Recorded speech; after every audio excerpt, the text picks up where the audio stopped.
వాని వాని క్రియల చొప్పున ప్రతిఫలం ఇచ్చును. దేవునికి స్తోత్రం. ఏంటిది ఈరోజు అంశం? స్తోత్రం. వాని వాని క్రియల చొప్పున ఏమొస్తుంది? ప్రతిఫలం. ఎవరి క్రియల చొప్పున వారికి మాత్రమే ప్రతిఫలము దొరికేటువంటి విషయము ఈరోజు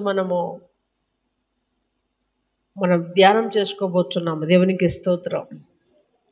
కాబట్టి అందరూ దయచేసి శ్రద్ధగా దేవుని మాటలు ఆలకించి హృదయమందు భద్రపరుచుకొని ప్రభు రాజ్యం వారసులముగా హక్కుదారులమై మరి వివేకముతో ముందుకు పోదాము. దేవునికి స్తోత్రం.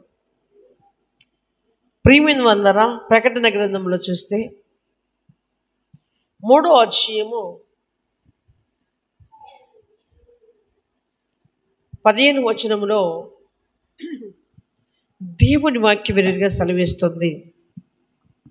ప్రకటన గ్రంథము 3వ అధ్యాయము 15వ వచనంలో దేవుని వాక్యం విరిగా సెలవిస్తుంది. నీ క్రియలను నేను ఎరుగుదును, నీ క్రియలను నేను ఎరుగుదును, నీవు చల్లగానైనను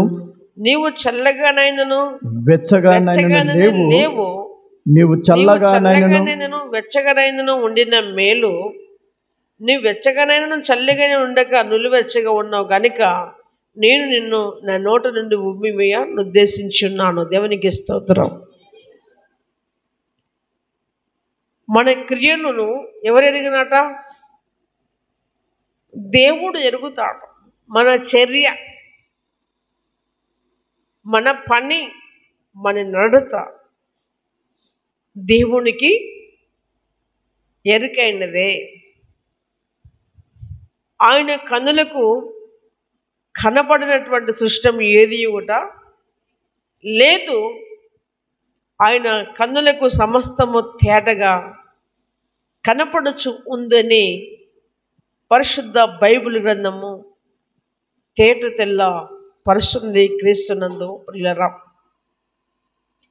నీ క్రియలను నేను ఎరుగుదును, నువ్వు చల్లగానైనను వెచ్చగానైనా లేవు, చల్లగానైనా వెచ్చగానే ఉండిన మేలు.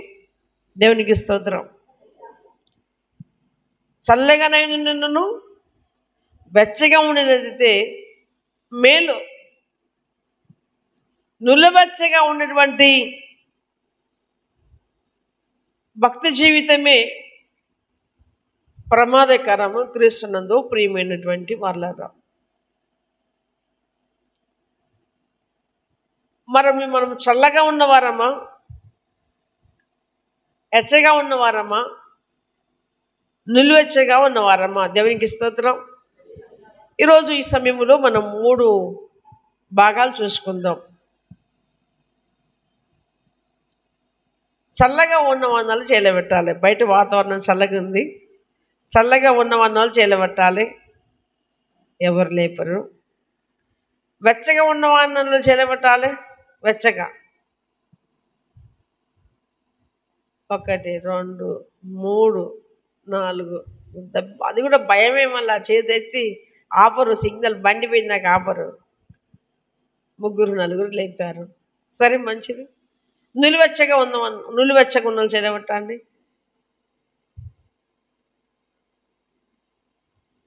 ప్రియమైన వాళ్ళరా, ఇలా క్వశ్చన్ చేస్తే అందరూ సైలెంట్ అయిపోతారు. ఏ గుంపుకు చెందిన వారం మనము, ఏ తెగకు చెందిన వారము, ఎవరికి చెందిన వారం మనము? ప్రభువునికి చెందిన వారమా మనము? లోకానికి చెందిన వారమా? అటు ఇటు ఎవరికి చెందిన వారమా? హల్లెలూయా. ఎవరికి చెందిన వారమని మనము? ప్రభువుకు చెందిన వారమైతే మనం వెచ్చగా ఉన్నామా, చల్లగా ఉన్నామా, నులివెచ్చగా ఉన్నామా? వెచ్చగా ఉన్నారు. రైట్ అండ్ సార్, రైటేనా? క్రీస్తునందు ప్రియమైనటువంటి దేవుని సంగమా, సరే కొంతమంది పెద్దలు మాత్రం ఎచ్చగాని మాత్రము చెప్పగలిగాయి. క్రీస్తునందు ప్రియమైన వాళ్ళరా, మన జీవితం ఏంటిదో మన ప్రభుకు, మన భక్తి ఏంటిదో మన ప్రభుకు తెలిసేయండి. దేవునికి స్తోత్రం. ఒకరోజున ఆ న్యాయాధిపతి ఎదుట మనం నిలబడ్డప్పుడు ఎవరి క్రియల చొప్పున వారికి మాత్రము దేవుడు ప్రతిఫలం ఇవ్వబోతున్నాడు. కిరీటం ఇచ్చేవారికి కిరీటం ఇవ్వబోతున్నాడు. పరలోక రాజ్యం ఇచ్చేవారికి పరలోకం ఇవ్వబోతున్నాడు. నరకాన్ని ఇచ్చేవారికి నరకాన్ని కూడా ఇవ్వబోతున్నాడు. క్రీస్తునందు ప్రియమైన వాళ్ళరా, దేవుని చిత్తం అయితే నరకం ఇవ్వడానికి ఆయన ఇష్టం లేదు, కానీ ఆ నరకాన్ని తప్పించుకోవడానికి మాత్రం మనం పిలుచుకున్నాడు. ఆయన చెప్పిన ప్రకారం ఉండి నరకాన్ని తప్పించుకోకపోతే ఆయన ఏమీ కూడా చేయలేడు. దేవునికి స్తోత్రం. కాబట్టి నీ క్రియలు నేను ఎరుగుదును. నువ్వు ఎలా ఉన్నవాట? చల్లగానైనా లేదు, వెచ్చగానైనా లేవు, కానీ ఎలా ఉన్నవాట? నిలువెచ్చగా ఉన్నవాట. ప్రియ దేవుని సంగమా, నిలువెచ్చని భక్తి ప్రమాదకరమైంది. క్రైస్తవ బిడ్డడు ప్రియులరా ఎప్పటికీ వెచ్చగానే ఉండాలి, చల్లబారిపోవద్దు. మన భక్తి చల్లబారిపోకూడదు. మన భక్తి ఎప్పుడు వెచ్చగా ఉండాలి, రగులుతూ ఉండాలి, మండుతూ ఉండాలి. ప్రతి విషయంలో ప్రభు వాక్య విషయంలో ఎదుగుతూ ఉండాలి. దేవునికి స్తోత్రం. అంతేకాదు, యెషయా గ్రంథం 3వ అధ్యాయములో, యెషయా గ్రంథం 3వ అధ్యాయములో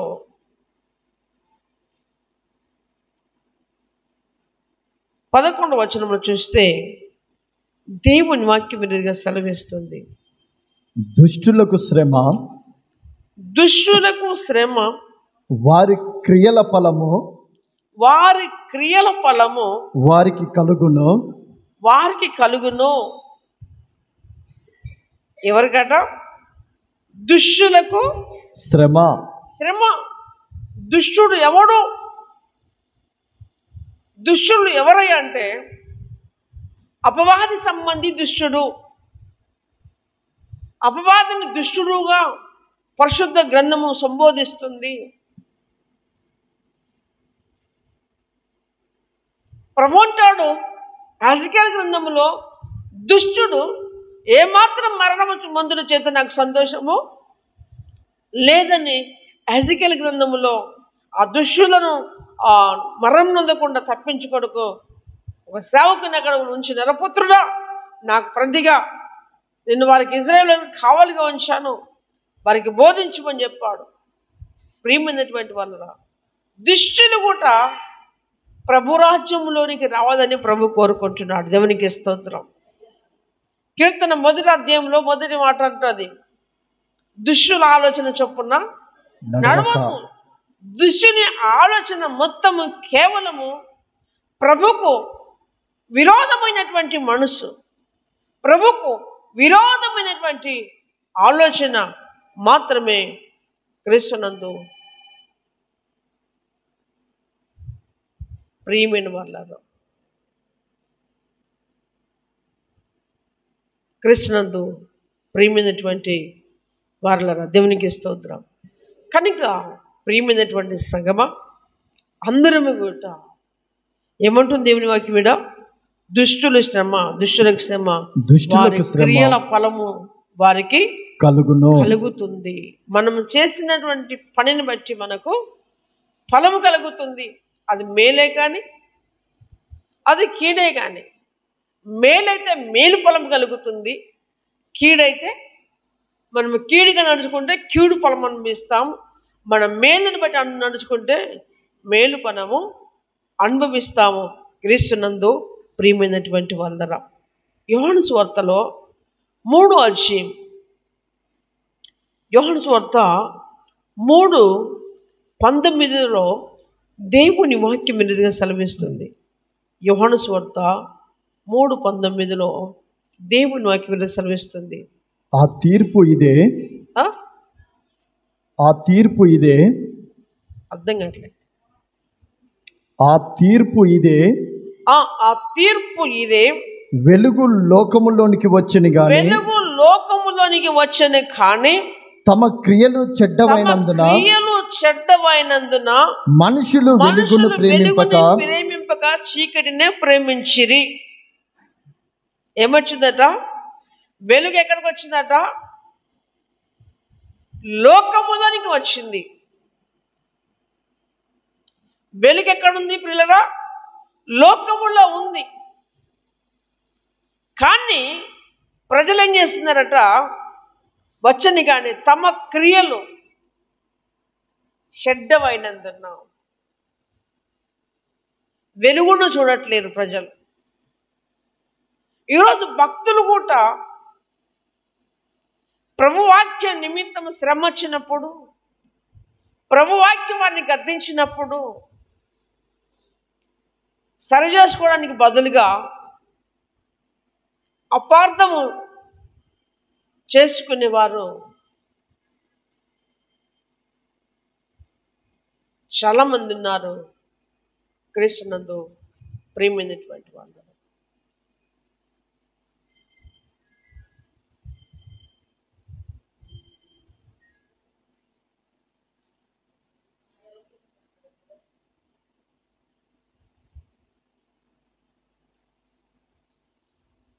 వెలుగు లోకములోనికి వచ్చింది కానీ తమ క్రియలు చెడ్డవైనందున మనుషులు వెలుగుని ప్రేమింపక ఏం ప్రేమిస్తున్నారు? చీకటిని ప్రేమించిరి. చీకటిని మాత్రమే ప్రేమిస్తున్నారు. లోకాన్ని మాత్రమే ప్రేమిస్తున్నారు. కానీ ప్రభువును ప్రేమించేవారు తక్కువగా ఉన్నారు. దేవునికి స్తోత్రం. ప్రభు మరి లోకంని గురించి చెప్తున్నాడా? ప్రభు బిడ్డల గురించి చెప్తున్నాడా? చెప్పాలి. లోకముల గురించి చెప్తున్నాడా ఈ మాటలు? ప్రభు బిడ్డలకు చెప్తున్నాడా? చెప్పాలా? ప్రభు బిడ్డలకే చెప్తున్నాడు. ఎందుకు? ప్రభు నమ్ముకున్నప్పటికీ ఇలాంటి స్వభావం కలిగినటువంటి భక్తులు సంఘములో ఉంటారు. ఆయన సంఘములో ఉంటారు కనుక క్రీస్తు నందు ప్రియమైన వాళ్ళరా, మనమే సరి చేసుకోవడానికి, తప్పు దిద్దుకోవడానికి ఆయన న్యాయాధిపతిగా వచ్చినప్పుడు ఆయన తీర్పు తీర్చిపోయేటువంటి ఒక దినములో ఆయన పిల్లలమైన మనము ఉగ్రతకు పాత్రము కాక ఉగ్రత నుంచి తప్పించుకొనుటకు దేవుడు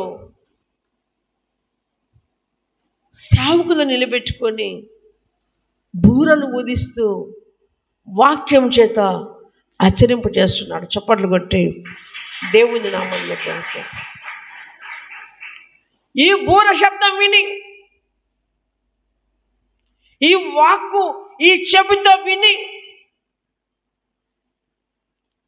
నీవు భద్రము చేసుకోకపోతే, నిన్ను నీవు సరి చేసుకోకపోతే ప్రియమైనటువంటి వాళ్ళరా జరిగేది నష్టమే. కనుక ప్రియమైనటువంటి సంగమా, ఒక దినమందు నీవు నేను మనమందరం కూడా ప్రభురాజ్యములో ఉండాలని ప్రభు యొక్క చిత్తము ఉద్దేశమునై ఉన్నది. దేవునికి స్తోత్రం.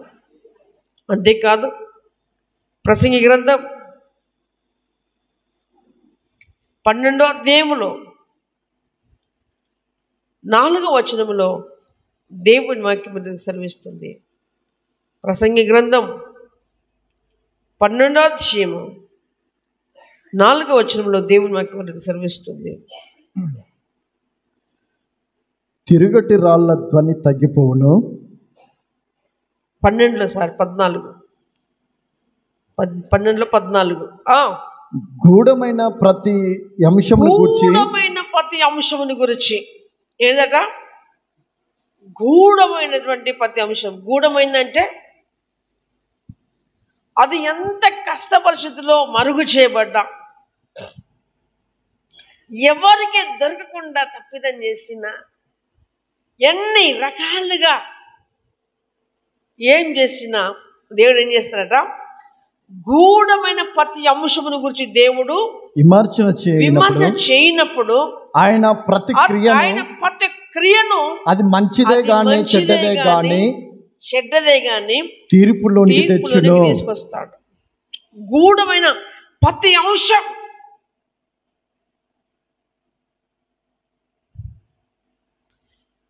నేను చేస్తున్నది ఎవరికి తెలియదు. అసలు ఇంకో మాట చెప్పాలంటే, ప్రభువాక్యం చెప్తున్నది ఏంటంటే, రహస్యంగా చేసిందట ఎక్కడ ప్రకటింపబడదట, మిద్దెల మీద ప్రకటింపబడదట. తప్పిదం ఎప్పుడు ఆగదు. రహస్యంగా జరిగించేది ఎప్పుడు కూడా ఆగదు. క్రీస్తునందు ప్రియులారా, కనుక క్రీస్తునందు ప్రియ సంగమ ఎప్పుడు కూడా రహస్యం జరిగించింది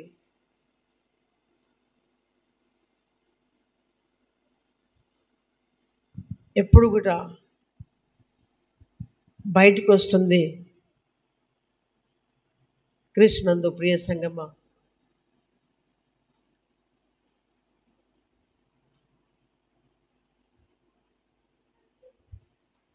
కాబట్టి గూఢమైన ప్రతి అంశం ఏమని చేస్తారంటే దేవుడు విమర్శ చేయనప్పుడు ఆయన ప్రతి క్రియను అది మంచిదే కానీ చెడ్డదే కానీ ఎక్కడ తీసుకొస్తాడట, ఆయన తీర్పులోనికి తీసుకొస్తాడు. కాబట్టి మనమందరం ఒకరోజు తీర్పు ఎత్తు నిలబడబోతున్నాం. క్రీస్తునందు ప్రియులారా, మనమందరం ఒకరోజు జడ్జిమెంట్ ముందర నిలబడవలసిన వారమే. ఇప్పుడు చెప్తున్నాను, చాలామందికి ప్రార్థన చేయరాలేదు. అమ్మా నువ్వు యేసయ్య బిడ్డవేనా అంటాడు. అవును ప్రభువా నేను 30 సంవత్సరాలు నమ్ముకొని అంటాడు.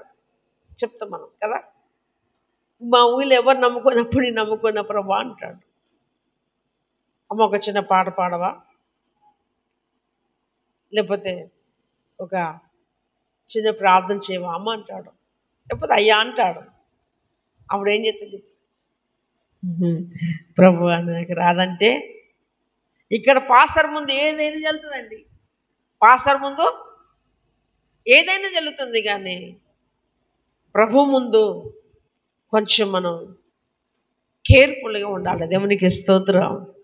కాబట్టి ప్రియులారా, 2 కొరింథీ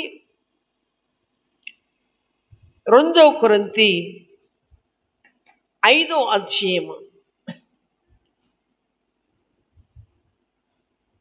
2 కొరింథీ 5వ అధ్యాయము 10వ వచనం చూస్తే దేవుని వాక్యం సెలవిస్తుంది. ఎందుకనగా తాను జరిగించిన క్రియల చొప్పున అవి మంచి అయినను సరే చెడ్డవైనను సరే దేహముతో జరిగించిన జరిగించిన వాటి ఫలమును ప్రతి వాడును పొందినట్లు మనమందరము క్రీస్తు న్యాయ పీఠము ఎదుట ప్రత్యక్షము కావాలను. దేవునికి స్తోత్రం. మన దేహముతో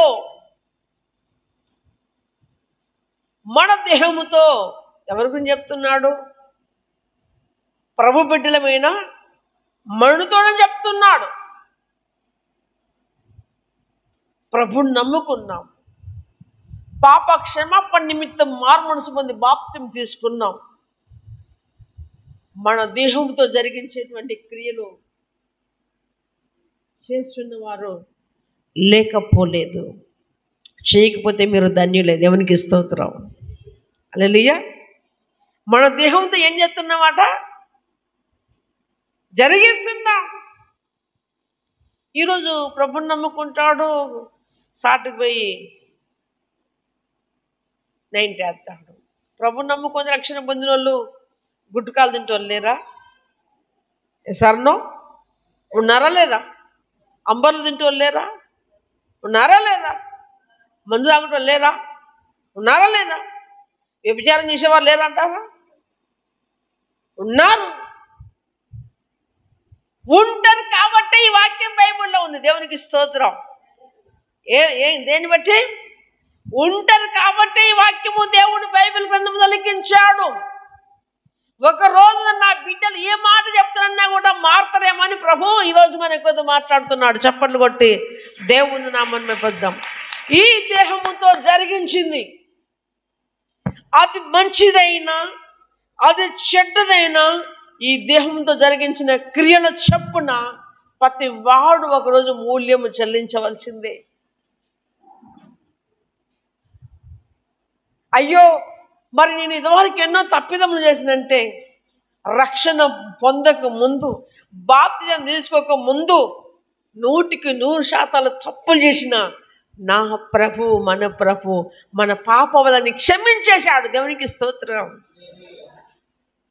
మన ప్రభు ఇదివరకు తెలిసి తెలియని చేసిన పాపాలను ఆయన ఏం చేశాడు? క్షమించాడు.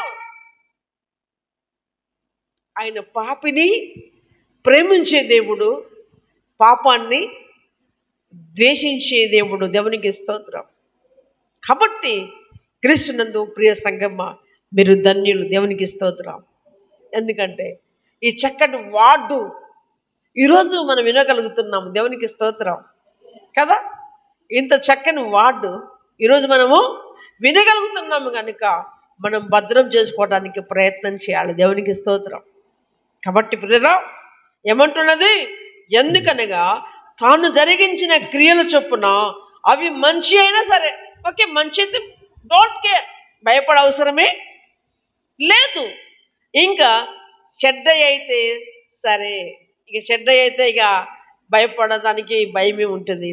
అది దేహముతో జరిగించిన వాటి ఫలం ప్రతి వాడు పొందినట్లు మనమందరం ఎక్కడ ఉండాలి? క్రీస్తు న్యాయపీఠం ఎదుట ప్రత్యక్షము కావాలి. క్రీస్తునందు ప్రేమ సంఘానికి అందరికీ దండం పెట్టి చెప్తున్నాను. ఎవరికి ఏ అలవాట్లు ఉన్నా ఈరోజు నన్ను మానుకోండి, ఈరోజు నన్ను మానుకోండి. ఒకనాడు బైబిల్లో ఒక భక్తుడు ఉన్నాడు, ఏశావు అనేటువంటి భక్తుడు ఉన్నాడు. వేటకు పోయిండు, అడవిలో తిరిగిండు. వేట ఏం కాలేదు, షికారు కాలేదు. ఇంటికి వస్తానికి ఆకలి అవుతుంది, బాగా ఆకలి అవుతుంది. తన తమ్ముడైన యాకోబు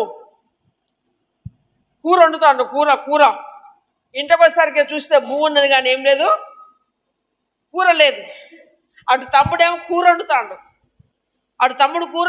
ఇంట్లో భూమి ఉన్నది, ఇదానికి ఏముంది? ఆకలి ఉంది. అటు ఇటు చూస్తానికి పానం కొట్లాడుతుంది. ఒరే తమ్ముడా, పోయి కొంచెం కూర వేయరా, నేను చచ్చిపోయేటట్టు ఆకలి అవుతుంది. ఒక పూట తినకపోతే చచ్చిపోతారా అంటే చచ్చిపోరు. ఆ టైం అలా వచ్చింది.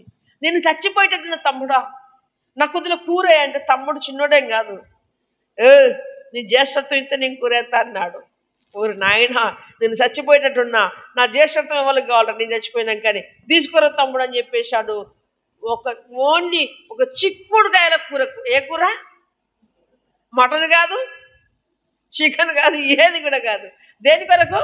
ఒక చిక్కుడుకాయల, ఆఫ్టర్ ఆల్ చిక్కుడుకాయల కూర కొరకు తన జ్యేష్ఠత్వం అమ్ముకున్నాడు. భ్రష్టుడైపోయాడు. ప్రియమైన వాళ్ళ ఒక్క చిన్న చులుకని సంతోషము కొరకు, ఒక ఆనందము కొరకు ప్రభు ఇచ్చే రక్షణను నిర్లక్ష్యం చేయకూడదు.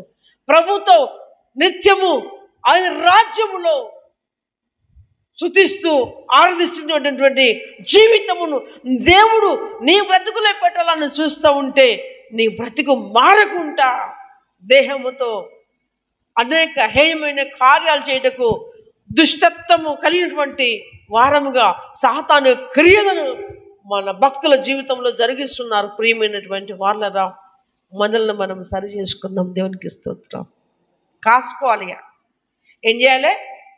కాసుకో. ఇప్పుడు పాకిస్తాన్ బలగాలు, ఇండియా బలగాలు యుద్ధానికి కాసుకున్నట్టుగా ఒకరోజు మనం కూడా కాసుకొని ఉండాలి. మన దేహంతో జరిగించింది అది ఏదైనా సరే. ప్రియమైనటువంటి వరలరా, బీ కేర్ఫుల్గా ఉండవలసిందిగా ప్రభుపేట మనం చేయించిన దేవునికి స్తోత్రం. అంతేకాదు, ఇర్మియా గ్రంథం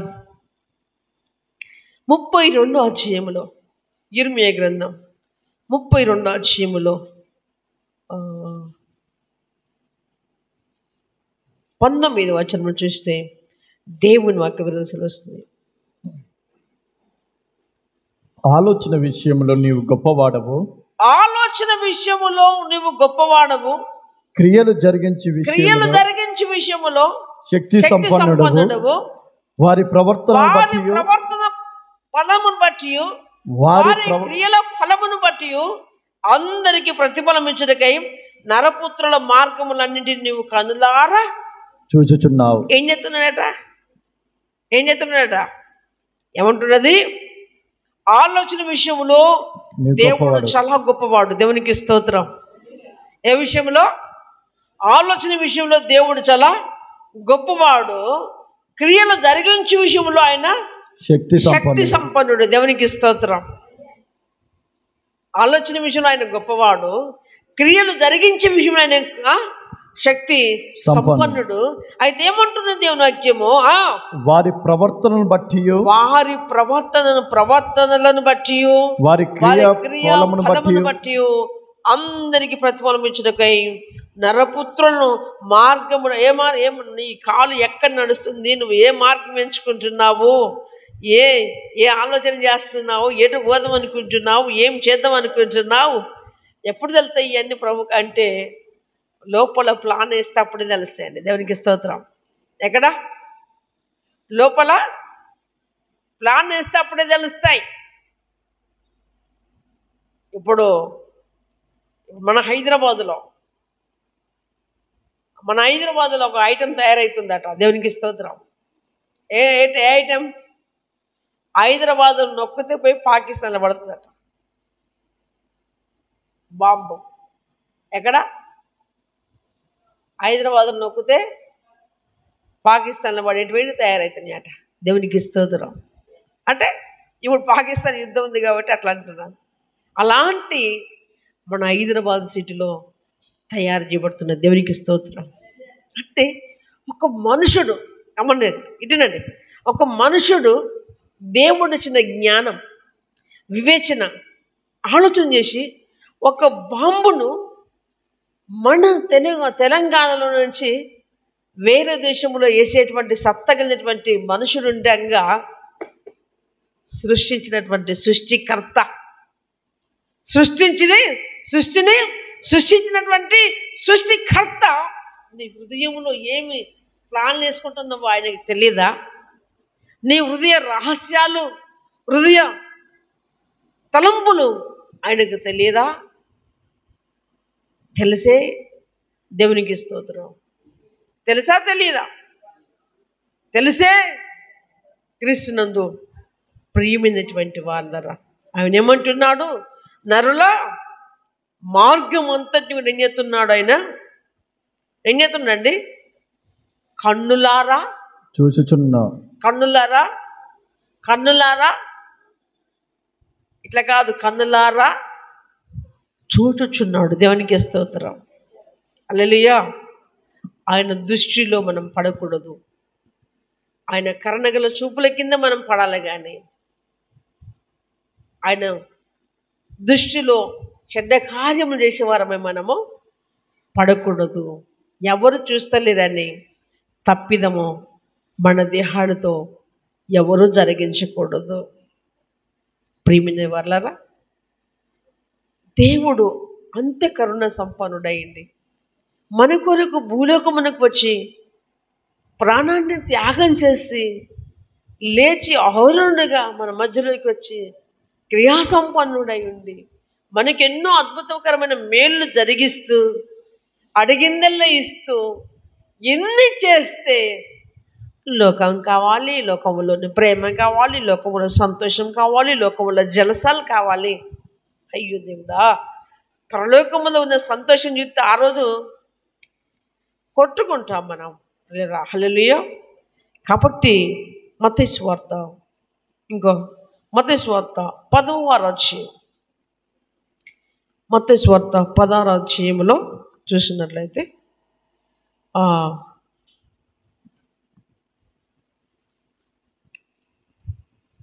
10వ అధ్యాయము 27 వచనం. మనుష్య మత్తయి సువార్త కుమారుడు పేజ్ నెంబర్ 17 కొత్త నిబంధనలో. మత్తయి సువార్త 10వ అధ్యాయము 27 వచనములో మనుష్య కుమారుడు తన తండ్రి మహిమ గలవాడై తన తన దూతలతో కూడా రాబోచున్నాడు. అప్పుడు ఆయన ఎవని క్రియల చొప్పున వానికి ప్రతిఫలం ఇచ్చిన. ప్రతిఫలం ఇచ్చును. దేవునికి స్తోత్రం. హల్లెలూయా. ఇప్పుడు ఒక మాట చెప్తా వినండి. మనమందరం కష్టం చేసేవారమే. ఒక తోట ఎరబోయాం. ఆ తోటలో కిలో లెక్క పెట్టారు. ఏం పెట్టారండి? కిలో లెక్క. కూలంటేనో అందరికీ సమానం. తెప్పినమ్మకు కూడా కంతే, తెమ్మనమ్మకంతే. పోయి గుంపులో కూర్చుంటే లెక్కే.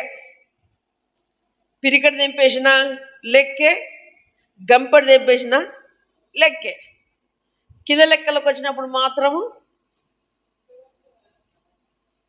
కిలో లెక్కలు వచ్చినప్పుడు ఎవరి లెక్కలకు వాళ్ళ ఏర్పడతాయి. మరిన్ని తెంపినామకు మరిన్ని పైసలు వస్తాయి. గిన్నెని తెంపినామకి కిందన్ని పైసలు వస్తాయి. ప్రియమైన వాళ్ళరా, ఒక తోట విషయంలో చూడండి, కొంతమంది సీజన్లో వెళ్ళి ఒక రోజుకు 1000 రూపాయలు సంపాదించులు ఉన్నారా లేరా? కొంతమంది పోయి కూలి పడక 150 తెచ్చుకున్న రోజులు 150 తెచ్చుకున్న వాళ్ళు ఉన్నారా అన్న లేదా? ఉందరా? కూలి రేట్ ఎంత? 250. చంపలేక 150 తెచ్చుకున్న వాళ్ళు కూడా ఉన్నారు. ఎసర్నో కదా? దేన్ని బట్టి అంటే ఆడ మనం చేసేటువంటి కష్టాన్ని బట్టి, ఆడ మనం చేసే శ్రమను బట్టి. అంతే. కొందరు ఆశతోటి శ్రమించి ఎక్కువ సంపాదించుకోవాలని చేస్తారు. కొంతమంది ఆశపడి కూడా ఏమి జరగదు. అంటే ఏంటిది అక్కడ? వారి పనిలో ఉన్నటువంటి లోపం మాత్రమే క్రీస్తునందు ప్రియరా. ఇక్కడ ఏమంటున్న దేవుని వాక్యమో, మనుష్య కుమారుడు తన తండ్రి మహిమ గలవాడే తన దూతలతో కూడా రాబోచినప్పుడు అప్పుడు ఆయన యవ్వని క్రియలు చొప్పున వానికి,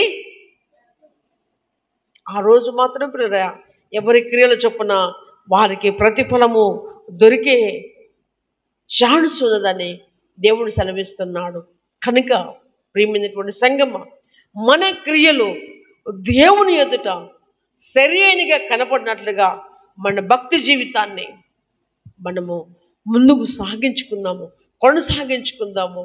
ప్రియమైన వాళ్ళారా, దేవునికి అయిష్టమైనటువంటి కార్యము మన జీవితములో, మన భక్తిలో, మన బ్రతుకులో ఏ చోటన ఉన్నాం, ఏ మూలన ఉన్నాం, దేవుని వాక్యము చేత మరి ప్రియరా మనలను పవిత్రపరుచుకొని నిష్కలంకులుగాను, నిందరహితులుగాను, దోషము లేని వారముగాను, నిర్దోషములుగాను, పరిశుద్ధులముగాను ప్రియరా మనలను మనము సరి చేసుకోవటము మనకు మాత్రమే మంచిది. దేవునికి స్తోత్రం. ఎవరికి మంచిది? మనకు మాత్రమే మంచిది. క్రీస్తునందు ప్రియరా, మరి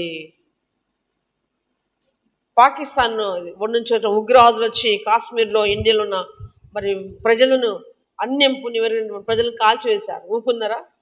భారతీయులు ఊకుంటున్నారా? ఇప్పుడు దెబ్బకు డబల్ దెబ్బ కొట్టబోతున్నారు. ఇప్పుడు పాకిస్తాన్కి ఇప్పుడు నీళ్లు బంద్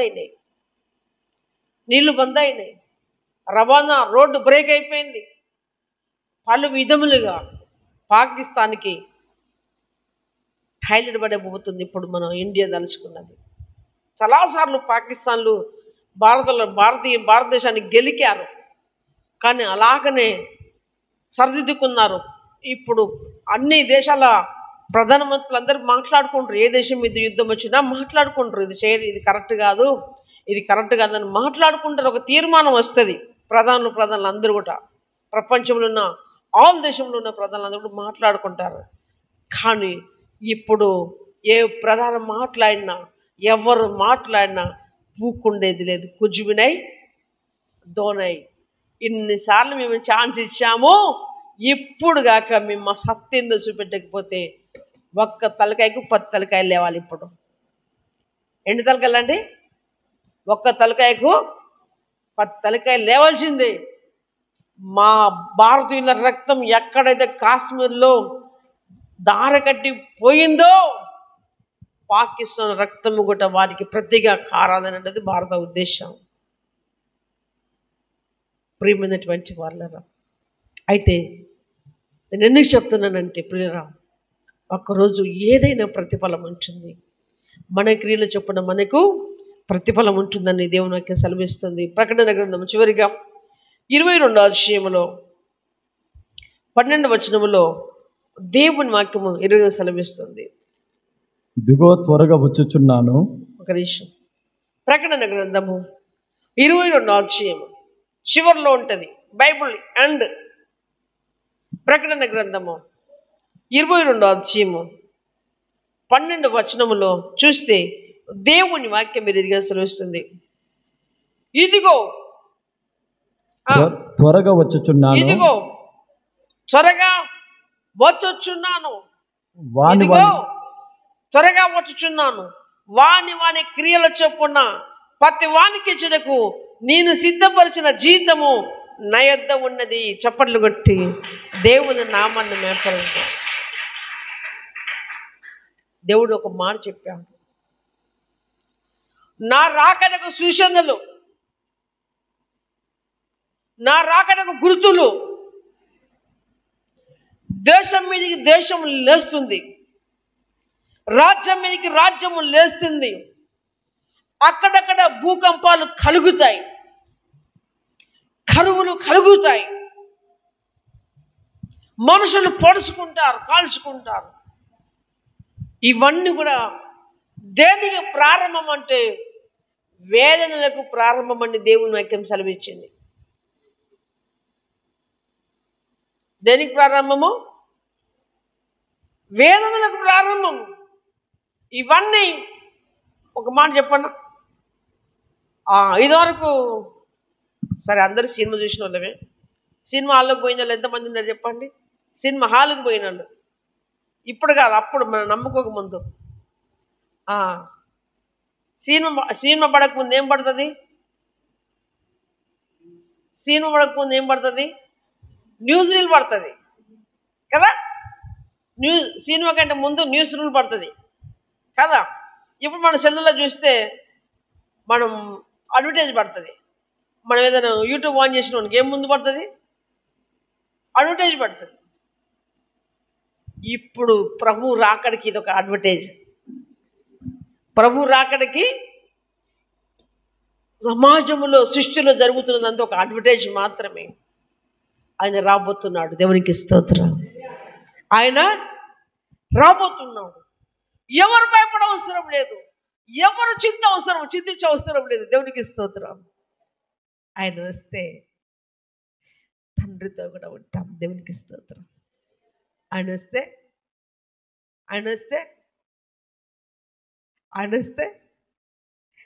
తండ్రితో ఉంటాం. ఈ జీవితాంతము ఈ భక్తి అడిచేయాలో ఇటు తెలియక ఇబ్బందులు పడవసరమే లేదు. దేవునికి స్తోత్రం. మనం ఎక్కడ పోతాం? ఉండవలసిన చోటుకి ఖతం. ఇక ఏందండి, మనం పోయే చోటికి పోయినాక ఆయన రాకపోతేనే కష్టం. ఏ రోజు మన విశ్వాసం తోటిపోతుందో తెలియదు, ఏ రోజు మన భక్తి జీవితం పాడైపోతుందో తెలియదు కదా. ఏ రోజు మనము మన భక్తి జీవితాన్ని వదిలిపెట్టిపోతామో తెలియదు. కానీ ఇప్పుడు భక్తి జీవితాలు ఉండగానే వస్తే ప్రియరా, దేవునికి స్తోత్రం. సంతోషం. దేవునికి స్తోత్రం. క్రీస్తునందు ప్రియరా, ఇక ఆయన అంటున్నాడు, ఏమంటున్నాడు? ఇదిగో అంటే ఎప్పుడండి? ఇదిగంటే ఎప్పుడండి? ఇప్పుడే. ఇదిగో నా సంఘమా, నా స్వరక్తమిచ్చిన సంఘమా, నా సంఘం ఉందని బిడ్డలారా అంటున్నాడు దేవుడు. ఏమంటున్నాడు? ఇదిగో నేను త్వరగా రాబోతున్నాను. వినుటకు చెవులు గలవాడు వినుగాక. వినుటకు చెవులు గలవాడు సంఘములతో ఆత్మ చెబుతున్న మాట వినుగాక. ప్రియ దేవుని సంఘమా, ఇక్కడి నుంచి విని ఇక్కడి నుంచి వదిలిపెట్టి నీ దేహముతో పాపం జరిగిస్తున్నావేమో, కానీ ఇక్కడి నుంచి విన్నది పోనీయకుండా ఇక్కడ ఆపుకో. మన బ్రతుకును, ఎవరి బ్రతుకును వారు సరి చేసుకోవటం మంచిది. దేవునికి స్తోత్రం. హల్లెలూయా. ఓకే, ప్రభు నమ్ముకొని రక్షణ పొంది ఒకవేళ ఇప్పటిదాకా తప్పిదం చేసుకుంటూ వచ్చామేమో, ఆ కరుణగల యేసయ్య క్షమిస్తే క్షమించవచ్చు. దేవునికి స్తోత్రం. ఆ కరుణగల యేసయ్య క్షమిస్తే నీ పాపములు క్షమించబడవచ్చు. ఎందుకంటే ఛాన్స్ ఎట్లుందంటే, తప్పిపోయిన కుమారుడు తన ఆస్తినంతా తీసుకొని పోయి వేషంతో నాశనం చేశాడు, మొత్తం ఆగం చేసుకున్నాడు, పందులు పొట్టు తినటానికి ఆశపడ్డాడు. అప్పటికి జ్ఞానోదయం కలిగింది. అయ్యో, నా తండ్రి దగ్గర ఎంతో మంది కూలి వాళ్ళకి అన్నము సమృద్ధిగా దొరుకుతుంది, ఎంతో మంది పనివారు ఉన్నారు నా తండ్రి దగ్గర, ఇక్కడేమో నేను ఆకలి చచ్చిపోతున్నాను. ఇగో ఈ పందుల పట్టుతో ఆకలి తీర్చుకుందామంటే నాకు వీలు పడతలేదు. నా తప్పిదములు తెలుసుకోండి అయ్యా. నేను మా తండ్రి దగ్గరికి వెళ్ళి, తండ్రి, నీకు నీ విరోధముగాను నీ దేవునికి విరోధంగా నేను పాపం చేసి తినని నీ కుమారుడని అనిపించుకొని నేను యోగ్యుడిని కానని చెప్పుకొని నీ కూలి వారిలో ఒకరిగా నన్ను చేర్చుకోమంటే నేను కుమారుడు బయలుదేరాడు. కానీ ఆ తండ్రి ఏం చేస్తున్నాడు తెలుసా? కుమారుడు పోయిన నాట నుండి ప్రతి త్రోవ కనిపెడుతున్నాడు. దేవునికి స్తోత్రం. నా కుమారుడు ఎప్పుడు వస్తాడో, ఎప్పుడు వస్తాడో. కుమారుడేమో, నా తండ్రి, నీ కుమారుడు అనిపించుకుని నాకు యోగ్యత లేదు, నీకు నేను దేవునికి విరుద్ధంగా పాపం చేశాను, కూలి వాళ్ళ లెక్క నాకు ఇంత ముద్ద బువ్వ అవుతానని చెప్పుకుంటూ వస్తుండే కుమారుడు. తండ్రి ఫీలింగ్ చూడండి. ఉరికి కుమారు మీద ఇట్లా పడి అత్తుకొని ముద్దు పెట్టుకొని, నా కుమారుడా చెప్పి, ఓయ్ ఓయ్ నా కుమారుని కటింగ్ చేయండి త్వరగా, ఓయ్ నా కుమారుని చెప్పులు తీసుకురండి, ఓయ్ వెళ్ళండి ఆటను పోయండి, నా కొడుకు దొరికిండు, పండుగ చేసుకుందాం అని చెప్పాడు. తండ్రి చప్పట్లు కొట్టి దేవుని నామమున పుట్టాడు. అట్లా క్షమించబడవచ్చు ప్రియ దేవుని సంగమా, క్షమించబడవచ్చు. ఐఎమ్ సారీ ప్రియులారా, దండం పెట్టి చెప్తున్నాను. మీకు ఎలా అర్థమవుతున్నదో సేవకుని బాధ నాకు తెలియదు, కానీ మన దేహాలు మనము ప్రభుకి అర్పించుకుందాం. మన దేహంతో జరిగించింది ప్రతిది కూడా లెక్క చెప్పాలి. ఈ దేహం నేది కాదు, దేవుని ఆలయం అండి. ఈ ఆలయం మొత్తము మనం ఇలా కూర్చొని ఆరాధన చేసుకుంటానికి, కానీ నిజంగా దేవుడు కోరుకున్నది ఈ ఆలయం కాదు. ఈ ఆలయం దేవునికి స్తోత్రం. ఈ ఆలయం అండి పిల్లరా. ఏమంటున్నాడు? ఇదిగో నేను త్వరగా వచ్చున్నాను, వాని క్రియల చొప్పున ప్రతి వాని కిచ్చుటకు నేను సిద్ధపరిచిన జీతం ఎవరి దగ్గర ఉంది? ఆయన దగ్గరే ఉన్నది. దేవునికి స్తోత్రం. ఆ జీతం పుచ్చుకోవాలంటే, ఆ మహిమ రాజ్యములో ఉండాలంటే ప్రియులారా, మనమందరం మన క్రియలను చక్కబెట్టుకొని, మన దివిటీలు వెలుగొంచుకొని, ఆ ప్రభు యొక్క స్వరము విని మెలుగు కలిగి ముందుకు సాగుదాం. దేవుడి కొద్ది మాటలు ఆశ్రయించి దీవించి మన జీవితంలో ఫలింపచేయునుగాక. ఆమేన్.